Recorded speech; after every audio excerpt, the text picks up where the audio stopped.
Assalamualaikum warahmatullahi wabarakatuh. Bismillahirrahmanirrahim. Yang selamat kami taklimi Majelis Pengasuh Pesantren Bahrul Ulum.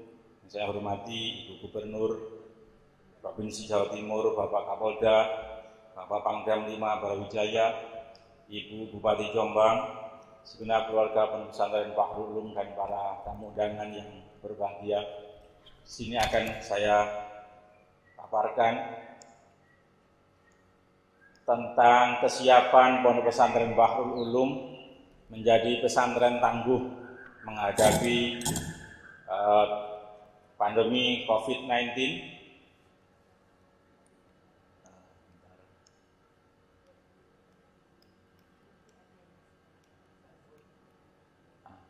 Ini adalah peta geografis Pondok Pesantren Bahrul Ulum. Karena kami berusia 195 tahun, Bapak Kapolda, Bapak Pangdam, Ibu Gubernur, 195 tahun perjalanan yang panjang, kami sudah berkembang hampir setengah kampung atau setengah desa. Dan memang ini ciri khas Pondok Pesantren Tambak Beras tidak pada satu, tidak memiliki one gate, tetapi kami berusaha untuk menyusun protap pencegahan atau protap untuk pencegahan penyebaran COVID di Pondok Pesantren Bahrul Ulum. Ini ada kami santri yang ada di Pondok Pesantren Bahrul Ulum ada 11.371 santri dengan 19 lembaga pendidikan dan 47 asrama tersebar di sekian banyaknya ada Gang 3, Gang Pondok, dan Gang 4, kemudian sampai ke arah timur. Kami sudah menyusun beberapa kebijakan-kebijakan terkait kesiapan santri untuk kembali ke Pondok Pesantren Bahrul Ulum setelah 3 bulan. Mereka kita kembalikan pada akhir Maret kemarin.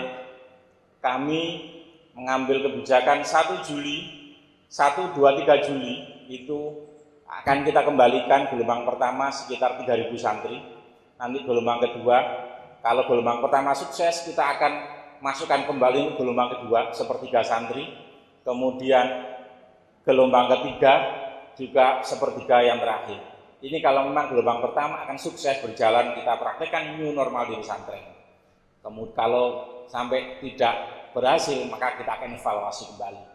Ini kebijakan-kebijakan kami terkait itu, termasuk new normal di pesantren, persiapan mereka di rumah harus bagaimana, kemudian ketika masuk pesantren, berangkat ke pesantren, dan di pesantren harus bagaimana. Ini sudah kami atur. Langkah-langkahnya kami membentuk tim pesantren tangguh COVID-19 Pondok Pesantren Bahrul Ulum, menyusun protap menuju dimulainya new normal lifestyle Pondok Pesantren dengan beberapa tahapan. Menyusun protap kedatangan para santri, menyusun protap penataan infrastruktur ribat atau asrama-asrama yang ada 47, menyusun protap adab atau kebiasaan dan aktivitas santri di pesantren, membentuk dan melatih kader ribat tangguh atau kader asrama tangguh di setiap asrama di Pondok Pesantren Bahrul Ulum, menyusun protap penanganan medis santri ketika santri kemudian sakit di pesantren. Berkoordinasi dengan 3 pilar, desa, kepolisian, TNI, dan pemerintah daerah untuk mensinergikan pelaksanaan program pesantren tangguh COVID-19 Pondok Pesantren Bahrul Ulum. Nah, ini alur kedatangan santri. Karena kondisi geografis kami yang tidak satu wilayah, dalam satu area, maka ini menjadi tantangan kami untuk mengatur bagaimana kedatangan para santri itu menjadi one gate. Lokasi-lokasi jalan masuk pesantren akan kita tutup. Kita hanya membuka gang yang ada di sebelah selatan kita ini. Kita posisinya di sini, nomor 2. Kita posisinya di nomor 2, maka gang masuk utama ini akan kita tutup. Nah, ini akan kita tutup semua. Jalan yang dibuka hanya gang 3. Masuk kemudian menuju ini menuju lokasi tempat kedatangan para santri. Semua santri gelombang pertama akan di sini, kita data di checkpoint Gedung Serbaguna Kiai Haji Hasbullah Said di sini dengan lahan parkir yang luas sehingga bisa menampung mobil banyak yang tidak membuat kemacetan di setiap di jalur sekitarnya. Kemudian sebelum masuk, para santri kita harapkan pakai kendaraan pribadi. Sebelum masuk harus menunjukkan surat keterangan hasil rapid.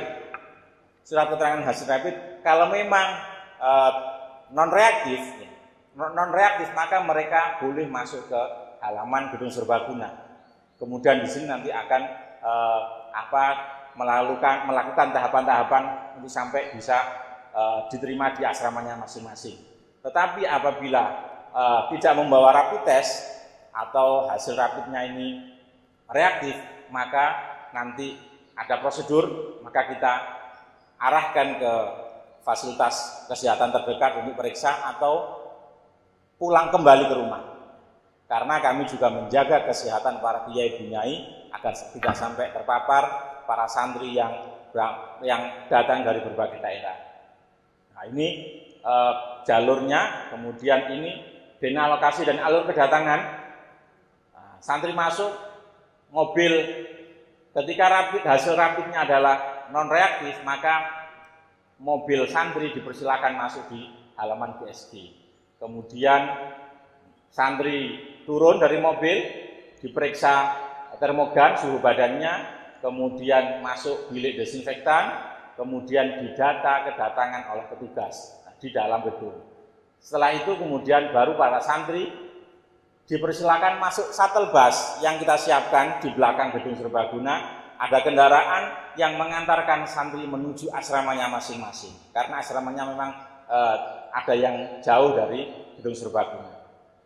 Kemudian shuttle busnya kemudian berangkat menuju ke asrama masing-masing.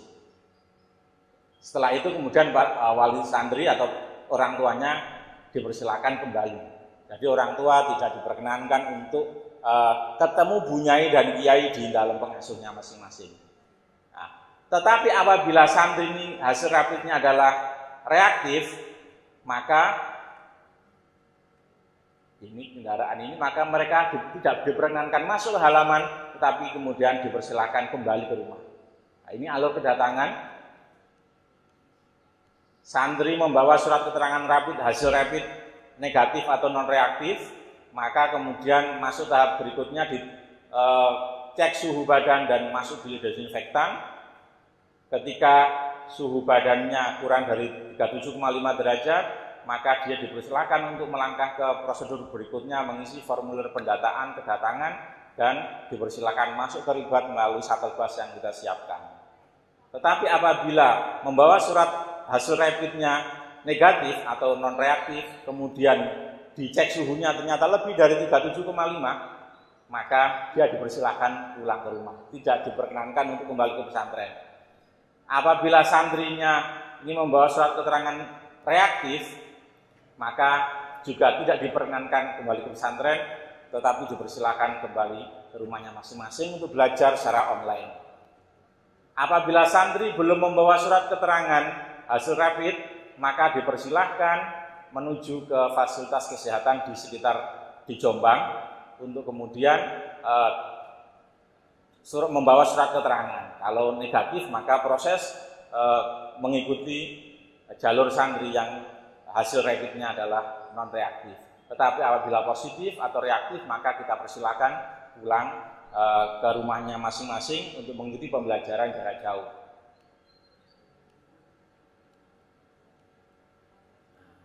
Selain itu, peta zonasi, karena kondisi geografis kita yang sedemikian luas, kita bikin zonasi.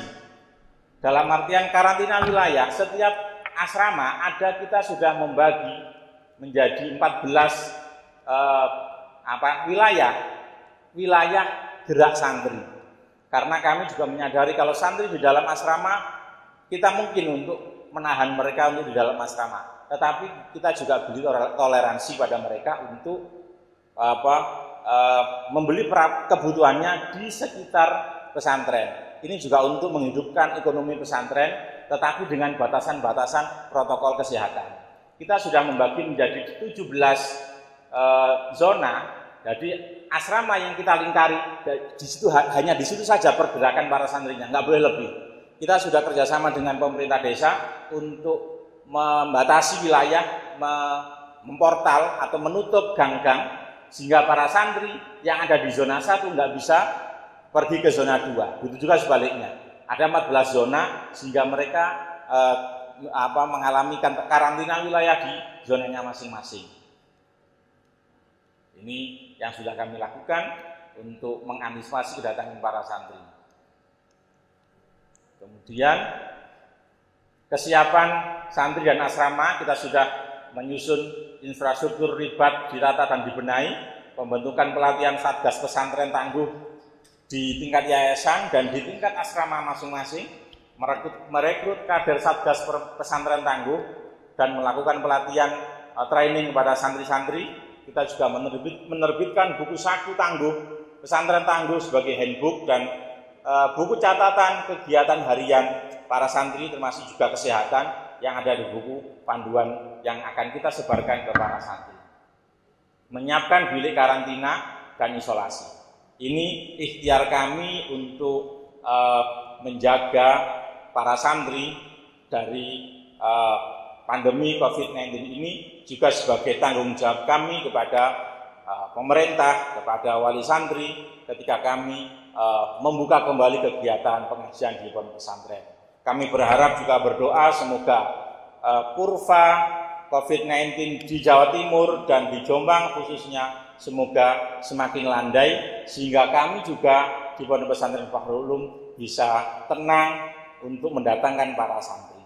Kami berharap dukungan pada Ibu Gubernur, Bapak Kapolda, Bapak Pangdam, Ibu Bupati, dan pemerintah provinsi maupun pemerintah daerah untuk mewujudkan pesantren tangguh yang sehat dan santrinya bisa melaksanakan kegiatan pembelajaran dengan tenang. Kami juga mengucapkan terima kasih atas kehadiran Ibu Gubernur atau Forkopimda Provinsi Jawa Timur, Forkopimda Kabupaten Jombang atas kerawahannya, dan kami mohon dukungan untuk pelaksanaan pesantren tangguh Pondok Pesantren Bahrul Ulum. Demikian, kurang lebihnya mohon maaf. Assalamualaikum warahmatullahi wabarakatuh.